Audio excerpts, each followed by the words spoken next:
Olá, tudo bom? De volta para mais um vídeo. Hoje eu vou falar um pouquinho sobre um filme que, putz, me emociona até dizer chega, eu choro horrores, porque é um filme muito emocionante, muito sutil, muito minimalista e muito fora da caixa pro diretor que o dirigiu, né? Apesar de terem elementos lá que você fala, isso aí é a cara dele, né? Que é o diretor é o David Lynch e o filme é Uma História Real ou História Real, que está nessa caixa aqui da Versátil Home Video Lynch Essencial, que eu já fiz um unboxing aqui, né? Vou fazer de novo, só porque é foda. Tá aqui, né? Veio Cidade dos Sonhos no primeiro disco, veio O Homem-Elefante e veio História Real. Aqui o Richard Farnsworth, né? E, cara, o que dizer desse filme? Uma História Real. O História Real, a grande beleza desse filme, deixa eu pegar o cardzinho aqui. A grande beleza desse filme. Ó quem veio. Você gosta das histórias reais? Da história real? História real, história real, história real, história real. Vai lá pra cama, vai. Vai lá pra cama. Vai. Isso. Eu não vou cortar essa parte não, eu gosto do Renatinho. Esse é o Renatinho. Eu tenho 3 gatos, a Didi, o Pantro e o Renatinho. O Pantro é o mais velho, a Didi é a do meio e o Renatinho é o mais novo, filho da Didi, inclusive. Né? E ele é cinéfilo, né? Né, Renatinho? Ai, meu Deus. Paz! Então, Straight Story, a história real. História real ou uma história real, dependendo de como foi lançado aí no Brasil, porque teve outra distribuidora que lançou anteriormente como uma história real. Né? O História Real conta a história real e é literalmente baseada num evento verdadeiro, né?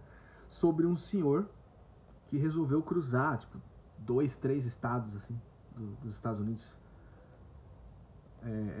com um trailerzinho amarrado num cortador de grama, ou seja, o negócio ia a 5 por hora, 10 por hora no máximo. E ele ia viajando pela estrada, um perigo do caralho, assim. E ele ia de boa porque ele ia visitar o irmão que teve um derrame. E a história é essa, né? Você tem a personagem principal do Richard Farnsworth, o ator, né? Que, aliás, foi indicado ao Oscar e não ganhou. É ridículo isso. Eu gosto do Kevin Spacey, não da pessoa Kevin Spacey. Eu gosto da personagem do Kevin Spacey. Como é que é? Beleza Americana, né? Eu gosto do Beleza Americana, eu acho um filme legal, tudo, mas não tem como. Não tem como. O ano de 99 tinha filmes bem melhores que Beleza Americana para ganhar o Oscar, inclusive o Informante, inclusive o Magnolia, inclusive o Sexto Sentido e inclusive História Real, né? Então não tem sentido darem o prêmio pro Kevin Spacey porque era um adulto fumando beckzinho ali, como se fosse um adolescente, e isso ser superior ao que esse senhor entrega aqui, que aliás foi o último, se não me engano, o último papel da vida dele, porque ele estava doente já, ele estava com câncer em estágio avançadíssimo, terminou esse filme e ele tirou a própria vida e se matou, preferiu se matar do que é foda, né? Pegou. Ele preferiu terminar com a própria vida do que definhar para a doença, né? É curioso como o próprio suicídio desculpa essa vírgula aí, mas é curioso como o próprio suicídio ganha contornos honrosos. Geralmente é uma coisa ruim, né? A gente tirar a própria vida é uma coisa não muito boa, né? Não façam isso. Mas como nesse contexto, né, de uma eutanásia autoimposta, o Richard Farnsworth mostrou um outro lado. Que é uma coisa que um outro filme vai mostrar também, que é o Menina de Ouro, do Clint Eastwood, que vai mostrar também sobre essas questões.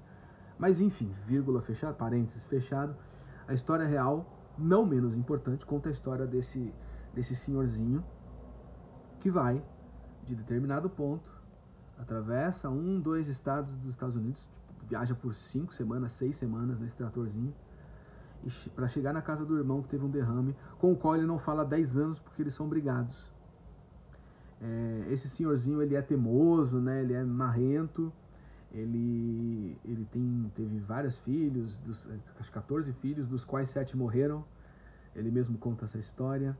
E os que sobreviveram foram embora. Só ficou uma, que é uma menina que tem uma certa, vamos dizer, eu não quero falar deficiência intelectual ou mental, porque ela tem uma dificuldade social, ela gagueja muito, porém, ela tem talentos indiscutivelmente fascinantes para números, datas, registros.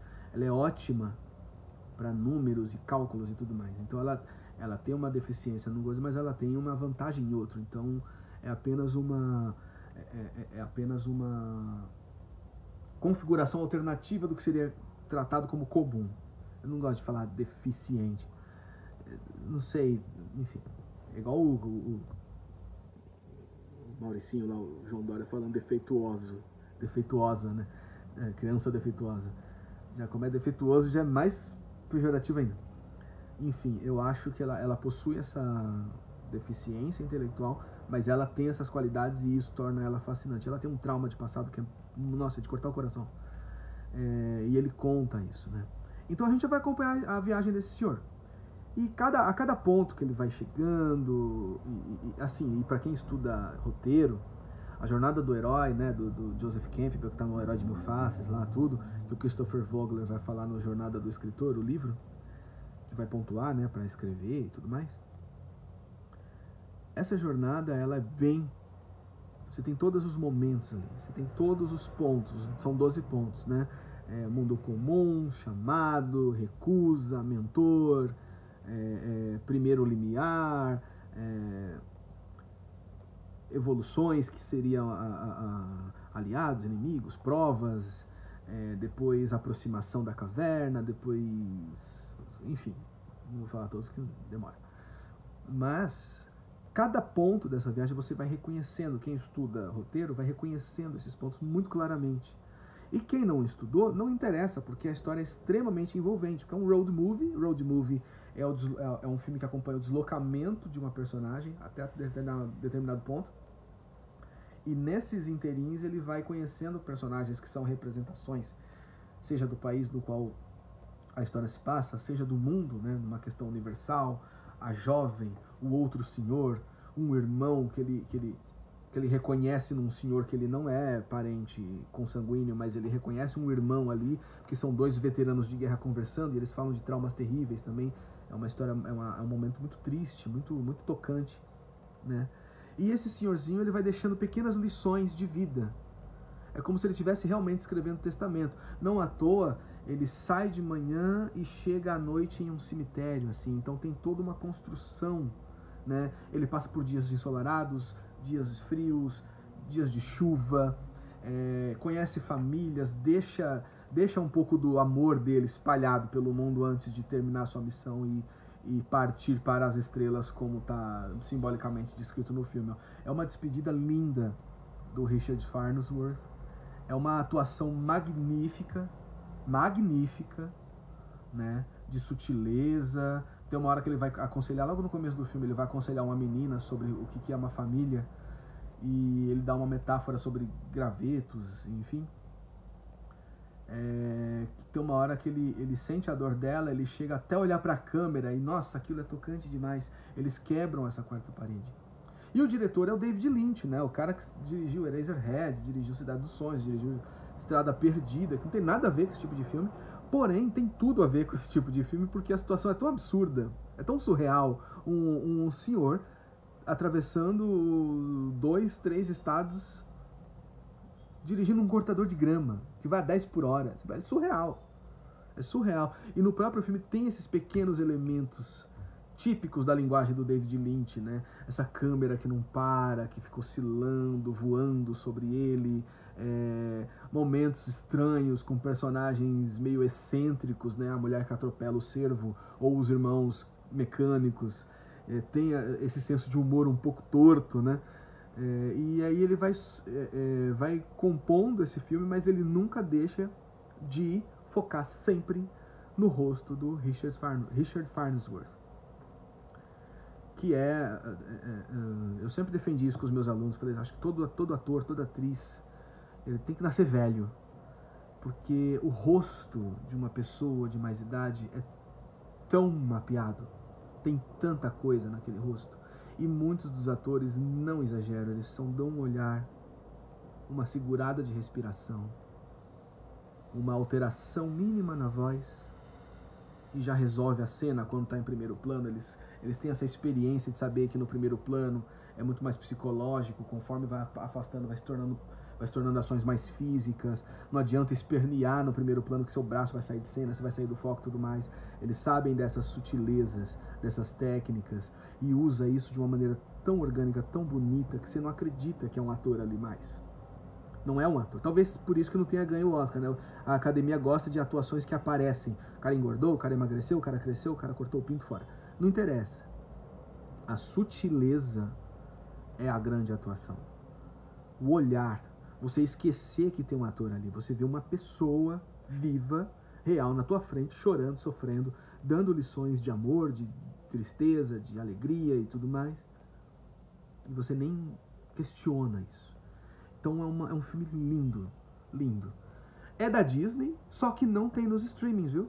Não tá no Star Plus, não tá na Disney Plus, não tá sob licença em nenhum outro streaming que eu conheça. Não vi, não achei no MUBI, não achei. História real. Então cobrem a Disney ou vão atrás do que interessa, que é a mídia física, que aí ninguém vai tirar ela de mim quando eu menos esperar, que é a mídia física da Versátil Home Video, David Lynch Essencial, que tá junto com outra obra magnífica de melodrama, que é O Homem-Elefante, e com essa obra-prima do Cidade dos Sonhos, tá? Então, mídia física 2, 3, streaming 0. Eu gosto de streaming, tá? Não tô sendo chato assim, a ponto. Não, tem muita coisa boa nos streamings, e o streaming produz muita coisa boa, inclusive os filmes do Scorsese, os últimos, né? O Irlandês e o Assassino da Lua das Flores são produções para streaming, né? O filme do David Fincher, tem Aniquilação, que eu dei aula sobre, é produção original Netflix. Então não é porque é streaming é ruim, é porque os streaming estão tirando do catálogo as coisas assim, e quem não pegou mais, cara, né? Fica difícil, aí quando volta estranho, escondido, pra achar é difícil. Enfim, os algoritmos lá, eles trabalham de uma maneira meio estranha. Aqui não tem algoritmo, né? Então eu escolho o que eu quiser, assisto o que eu quiser, e tem muita coisa boa aqui que não tem nos streaming, tá? Mídia física 4, streaming 0. Beijo, gente. Tchau, tchau.